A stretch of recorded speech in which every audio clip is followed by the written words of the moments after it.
Well, I think, as I said before, there's been 4 years of turmoil at the club, and we have to repair the club.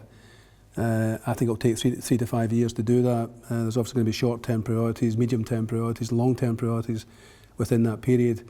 The things you mentioned are certainly things we have to look at. I actually think scouting and youth development is particularly important because, obviously going forward, we have to have a model where the club's going to be sustainable, and scouting to me is a massive thing. We have to have an infrastructure in place. We can identify young players, first of all identify them, and then bring them in, coach them within a structure, and either graduate them to the first team and or sell them on for a profit, and then recycle the proceeds back into the process again. And so that needs hard work. It needs the right people. The club's not had those people or that infrastructure in the last little while, and we need to get back to doing that again. So I think it's a pretty critical thing to do. Well, I think in terms of open attacking football, I think obviously Rangers first and foremost are expected to win matches, and that's certainly something you hear likes of Walter Smith and people say you've got to be first of all up for the challenge, you've got to win matches.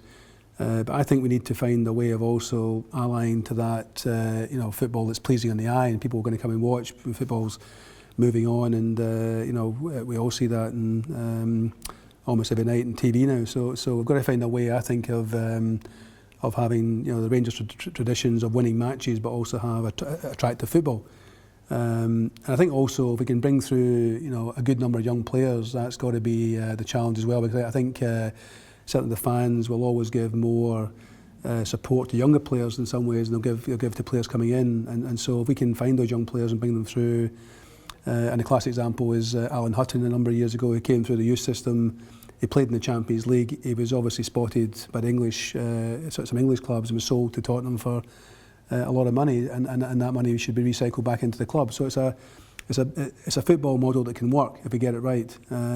I think in terms of standards in the club, I'm a great believer that we should go back to the standards that Rangers have had over many, many years. I think it starts at the front door in terms of appearance and so on, and we've got to build those standards back into the club, and indeed re-engage with people again, back into the mainstream. We should be on the committees of the various regulatory bodies. We should be leading Scottish football.